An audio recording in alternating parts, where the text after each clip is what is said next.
des anti-CFA, il n'y a pas seulement qu'une jeune génération qui, au-delà du CFA, pose énormément, de la monnaie pose énormément d'autres problématiques par rapport à la gestion de nos ressources naturelles, par rapport à la gouvernance de nos États, etc., etc. Et il ne faut pas indexer ces jeunes pensant qu'ils ont été manipulés. Mais au-delà de ces jeunes, nous avons énormément d'universitaires qui ont pu, les Ndongo Samba Sylla, les Samir Amin, les docteurs Abdourahmane Diouf, ainsi de suite, et j'en passe, et j'en passe. Vous ne pouvez pas réduire tous ces gens-là à un groupe de personnes manipulées ou qui ne comprennent rien aux enjeux. Je pense qu'il faut poser le débat de manière beaucoup plus sereine, des deux côtés, et apprendre à s'écouter et à se comprendre. Par rapport à la thématique elle-même, du CFA à l'éco, quelle monnaie pour quel développement en Afrique de l'Ouest? C'est un sujet très ouvert. On n'a pas dit la zone UEMOA, on a dit Afrique de l'Ouest. Mais dans le développement, et c'était ça la crainte de beaucoup de participants qui ont finalement renoncé à y venir, c'est que c'était un habillage pour justement recentrer le débat autour du CFA, de l'éco-CFA, et de le faire passer comme lettre à la poste par rapport à l'éco-CEDEAO qui était en gestation. Alors, l'Afrique de l'Ouest prise comme ensemble renvoie à la CEDEAO. Si on dit l'Afrique de l'Ouest de manière simple, c'est la CEDEAO, ce n'est pas l'UEMOA. L'UEMOA est un sous-ensemble de l'Afrique de l'Ouest. Mais le cadre qui regroupe en tout cas toutes les entités de l'Afrique de l'Ouest, je crois à l'exception peut-être de la Mauritanie, ce cadre-là, c'est la CEDEAO. Ce cadre regroupe des réalités monétaires éparses et des options politiques de développement qui sont différentes. Il y a les pays qui ont en commun le CFA ECO et qui sont au nombre de 8, je crois, et les autres qui ont chacun leur propre monnaie. Mais nous avons dit quelle politique, quelle monnaie pour quel développement. Si on prend l'échelle de la CEDEAO, la dynamique communautaire de la CEDEAO se fixe comme objectif d'atteindre une croissance économique inclusive. C'est ça qui est dit dans les documents, et durable, qui produise un développement réel et tangible des populations ouest-africaines. C'est le même objectif d'ailleurs que l'UEMOA. La CEDEAO dégage pour cela en urgence un certain nombre de priorités. Celle de l'emploi, particulièrement des jeunes et des femmes, mais qu'elle compte atteindre par un certain nombre de leviers, parmi lesquels l'industrialisation, le retour de la sphère publique dans la dimension de pilote de l'intérêt général, ainsi de suite, ainsi de suite. La deuxième urgence, c'est une croissance économique durable et inclusive. Inclusive, c'est extrêmement important. On parle souvent de croissance et on nous vend toujours la croissance des pays de la zone UEMOA, qui est une croissance assez soutenue et assez importante depuis plusieurs années, mais qui n'impacte pas fondamentalement sur la réduction de la pauvreté et la création d'emplois. Parce que ce n'est pas une croissance justement inclusive. Elle est une croissance extraversie qui ne permet pas de capter les fruits de cette croissance-là pour réduire la pauvreté, créer de l'emploi, et ainsi de suite, ainsi de suite.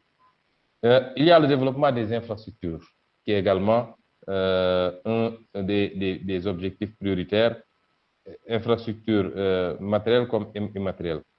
Il y a le développement de l'agriculture, avec tout ce qu'on pense pouvoir faire, aussi bien pour l'agrobusiness que l'agriculture familiale. Et il y a enfin l'objectif d'une meilleure intégration régionale des pays de la CEDEAO.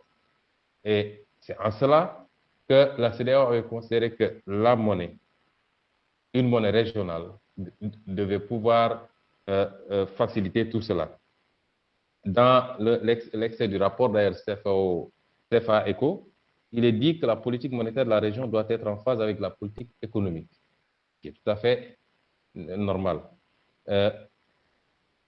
La politique économique de développement des pays et de la région dans son ensemble. L'adéquation de l'instrument monétaire à la finalité économique étant à la base du projet de création de l'ECO.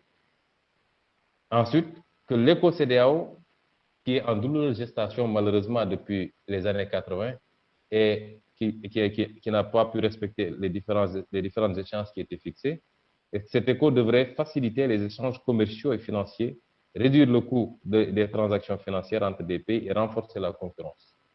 Et enfin, que l'ECO devait, à défaut de garantir une meilleure intégration régionale des pays de la CEDEAO, il devait au moins avoir un rôle moteur en facilitant un véritable fédéralisme budgétaire, les échanges commerciaux ainsi que la circulation des personnes, des biens, des services et des capitaux.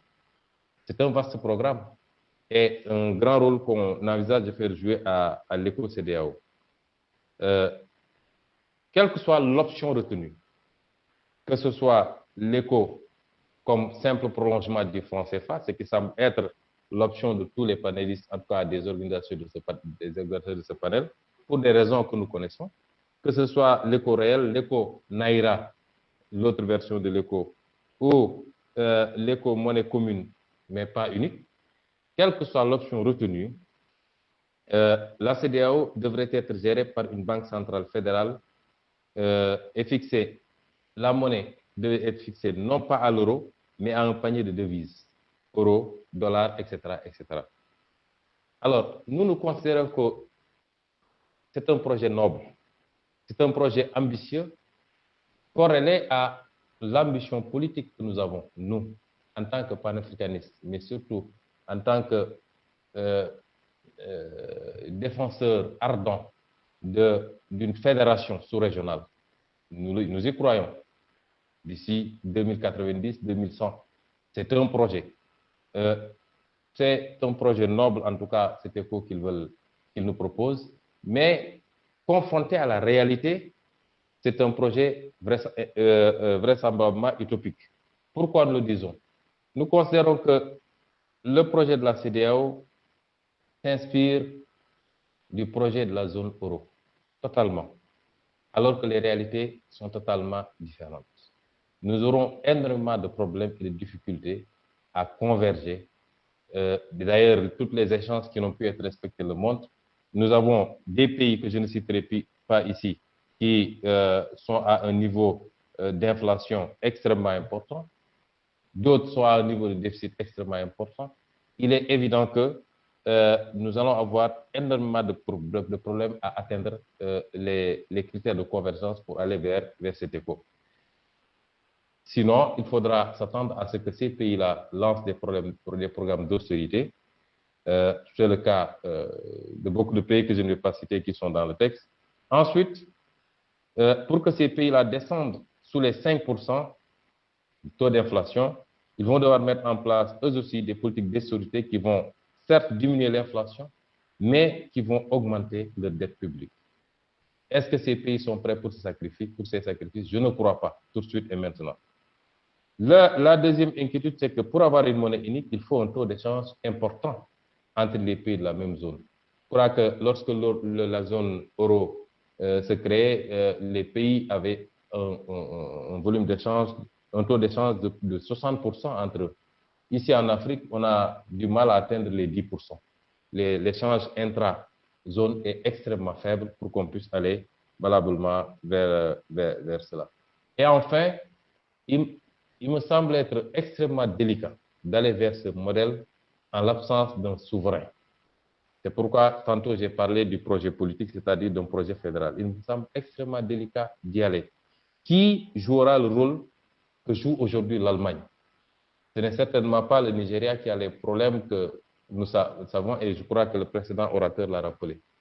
Et nous ne pouvons pas prendre le risque de sortir d'une monnaie critiquée pour son manque de souveraineté pour tomber vers une situation beaucoup plus dramatique avec moins de garanties que ce qu'on peut avoir avec la France, quelles que soient les critiques que nous formulons par ailleurs.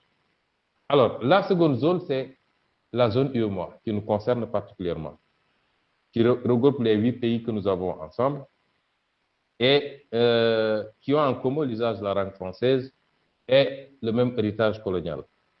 Ces pays ont bâti un substrat a priori exogène, une union économique et monétaire soutenue par des institutions, des critères et des mécanismes d'intégration. Ces objectifs de développement sont les mêmes que ceux que j'ai cités tantôt pour la CEDEAO. Au plan monétaire, la zone UEMOA tient une monnaie unique à ses États membres, le franc CFA, devenu ECO, co-géré avec l'ancienne puissance coloniale. Coopération qui repose sur les quatre fondamentaux, les quatre principes fondamentaux que nous connaissons: garantie de convertibilité, fixité de la parité, libre transférabilité, centralisation des réserves au niveau du Trésor français. Mais cette monnaie répond-elle également aux impératifs de développement de l'Afrique de l'Ouest? On a des impératifs de développement. Je rappelle que la thématique, c'est quelle monnaie pour quel développement de l'Afrique de l'Ouest. Est-ce que cette monnaie répond aux impératifs de développement de l'Afrique de l'Ouest? On nous dit que la centralisation des réserves au Trésor français est quelque chose d'obligatoire, puisque la France est garante. Mais c'est un désaveu par rapport à notre souveraineté. 60 ans après les indépendances. D'autant que nous savons que la France n'a jamais, en réalité, jamais réellement garanti notre monnaie, mais que nous le faisons nous-mêmes. Au-delà, le compte d'opération permet à la France d'avoir un contrôle absolu. Et c'est ça la réalité sur nos opérations commerciales et un moyen de pression sur les dirigeants récalcitrants. Je crois que le président Laurent Gbagbo l'a éprouvé en 2011 parce qu'il y a cet outil qui permet d'asphyxier les dirigeants récalcitrants. Même si l'accord d'Abidjan du 21 décembre 2019 a prévu la fin de la centralisation des réserves de change pour les États de l'UEMOA, qu'est-ce que ça change fondamentalement? Et je crois que je poserai cette question aux spécialistes, parce qu'on a l'impression que c'est simplement un changement de ligne. Peut-être le doyen Zensou ou d'autres me donnent la réponse, un changement de ligne du Trésor français et donc du contribuable français vers la Banque de France. La libre transférabilité, limitée aux opérateurs français, accorde une facilité indue à ceux-ci, et cette libre transférabilité couplée à d'autres instruments, notamment les conventions fiscales de non-double imposition, mais également l'APE éventuelle, constitue l'arsenal de mise sous coupe réglée de nos économies. Enfin, on nous explique qu'en optant pour un taux de change fixe, et donc pour une monnaie forte, puisqu'arrimée à l'euro, les pays africains concernés expriment clairement une préférence pour la stabilité. Curieuse stabilité quand même, parce que notre stabilité, nous l'assurons nous-mêmes par nos propres réserves, sous peine de dévaluation si elle baisse en deçà du ratio convenu. On me dira que cela a changé avec la nouvelle réforme, mais nous serons toujours tenus, dans le cadre des autres éléments, des autres principes, de respecter ce minimum-là. Mais nous considérons qu'au contraire, l'instrument monétaire qu'on considère comme étant le seul instrument qu'on ne peut pas transférer. Après l'indépendance, nous avons dit, vous êtes libre de définir toutes vos politiques, politique de santé, politique agricole, politique fiscale, politique éducative, toutes les politiques, vous êtes libre de les définir par vous-même, par vos gouvernants. Mais vous ne pouvez pas, vous n'êtes pas suffisamment responsable pour assumer la gestion d'une monnaie. Pour la simple raison que vous serez amené peut-être à en faire un instrument dont vous allez recourir plus que de normes. Vous allez peut-être émettre énormément, vous allez créer l'inflation, ainsi de suite. Nous considérons qu'effectivement, c'est peut-être ce paternalisme qui a créé l'irresponsabilité de nos élites politiques. Et qu'une mauvaise utilisation de cet instrument monétaire, avec les conséquences que cela engendrerait en termes d'inflation, serait le plus grand risque encouru par ces élites politiques pour les amener à beaucoup plus de rigueur par rapport à la stabilité même de leur pouvoir. Il est clair aussi que le choix qui est fait est un choix, comme l'a dit le rapport d'ailleurs, au profit du consommateur par l'objectif de maîtrise de l'inflation, optant résolument pour un déficit commercial chronique. Il est fait surtout au détriment de toute politique d'industrialisation. Or, comme je l'ai rappelé, les objectifs de développement tels qu'on les a énumérés sont fondamentalement axés autour de l'industrialisation. Répondre à la question, est-ce que cette monnaie nous permet de satisfaire cet objectif? C'est non, parce qu'on a fait le choix d'une stabilité privilégiant le consommateur, les importations, ainsi de suite, au détriment du consommateur, au détriment du moins de nos exportations de matières premières, mais également au détriment de nos politiques d'industrialisation, au détriment de l'investisseur dont les taux d'intérêt très élevés subis sont le prix à payer pour le maintien de la parité. Toutes choses qui sont diamétralement contraires aux objectifs de développement annoncés. Alors, si je dois répondre à partir de tout ça à la question, je considère que le franc CFA ECO, tel qu'il se présente, n'est pas la monnaie qu'il nous faut pour réaliser nos objectifs de développement. D'ailleurs, on n'est pas obligé d'opposer ces impératifs, d'avoir à choisir entre ces impératifs. Aucune politique de développement n'est réellement possible, en réalité, à notre avis, s'il occulte le levier monétaire à côté des autres leviers, notamment budgétaires, dans le cadre du policy mix. Or, actuellement, nous sommes privés de ce policy mix parce que nous n'avons pas la possibilité de développer une politique monétaire. Souvent, j'entends dire qu'on fait de mauvaises critiques au franc CFA par rapport à la flexibilité. Parce que les présidents, réunis avec le gouverneur de la Banque centrale, ont la possibilité de revoir la parité à tout moment. Mais nous parlons ici de flexibilité qui nous permettent en temps réel et de manière permanente de nous ajuster et de pouvoir supporter les chocs. On ne parle pas d'un constat qui peut subvenir tous les 2 ans, tous les 3 ans et qui nous amène à dire nous allons dévaluer. Nous avons besoin de l'instrument monétaire comme tout autre instrument, l'instrument budgétaire, mais que ce soit un instrument permanent. Donc, mais quand on analyse tous les arguments qui sont avancés par les pro-CFA, ça se résume en une phrase. Ce qu'on semble nous dire, nous, c'est qu'il ne faut surtout pas confier l'instrument monétaire aux élites politiques africaines, car ils sont simplement irresponsables. Ça se limite à ça. Ils sont irresponsables à gérer une monnaie parce qu'ils seraient tentés de rapidement entamer toutes les réserves. Ils seraient tentés d'exagérer avec la planche à billets pour combler leur carence par ailleurs sur les autres politiques publiques. Nous considérons que s'il est vrai que avec tout ce qui se passe avec nos autorités gouvernementales du moins, tout ce qui se passe en termes de gestion de nos ressources naturelles, en termes de gestion de nos ressources budgétaires, en termes de gestion de nos ressources fiscales, où on peut se permettre d'accorder des exonérations à tout moment ou d'annuler des dettes fiscales à tout va, avec tout ce qui se passe dans tous les autres secteurs, il y a de quoi nourrir ces inquiétudes-là et nous les partageons avec tout le monde. Mais nous sommes venus dans ce débat à Lomé pour vous dire que nous, en tout cas, la génération que nous représentons, elle n'est pas une génération d'âge, elle transcende les âges, c'est une manière de voir et de concevoir.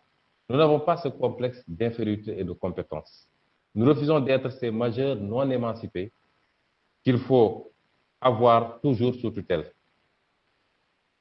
On nous parle souvent des pays africains qui ont leur monnaie, souvent. On nous parle beaucoup des pays africains qui ont leur monnaie propre et qui sont dans des difficultés. Mais on ne parle pas beaucoup de ceux qui, aujourd'hui, se portent très bien avec leur monnaie, que ce soit en Afrique du Nord ou même en Afrique noire. Donc, je pense que nous en appelons à un renouvellement, à une renaissance doctrinale, comme disait l'autre, qui doit considérer tous les leviers budgétaires comme monétaires, tous ces leviers comme des instruments souverains de l'État, de nos États, qui doivent servir exclusivement à la réalisation de nos objectifs de développement. Après, le débat technique sur est-ce que ça doit être un instrument de planification de développement ou de transformation structurelle de l'économie, est-ce que ça doit être un instrument de planification du financement des besoins en biens et services publics pour appuyer les secteurs privés nationaux, ou est-ce que ça doit être mixte? Ce débat-là, il peut être ouvert et nous, en tant qu'acteurs politiques, nous sommes disposés à vous écouter tous, vous les techniciens de ces questions-là, mais nous tenons à réitérer, je le dis encore une fois, que tous ces leviers-là doivent être des instruments souverains de l'État qui doivent servir exclusivement à la réalisation des objectifs du développement. Donc, nous sommes avec vous à Lomé pour dire que nous ne sommes plus disposés à être sous la coupe de personne, de qui que ce soit. Ce n'est pas de l'orgueil mal placé, le terme est revenu tout à l'heure, c'est de la dignité patriotique, adossée à un examen lucide et documenté des facteurs. Soit on est indépendant, soit on ne l'est pas. Soit on marche par nous-mêmes, soit on ne mérite pas d'être indépendant. C'est vrai que l'Afrique est à la croisée des chemins. Les yeux du monde entier sont rivés sur elle. L'Afrique est la probable unique locomotive de la croissance mondiale des prochaines décennies. Cela se fera par l'Afrique elle-même, avec le monde, c'est vrai, ou alors, comme par le passé, ça se fera par le monde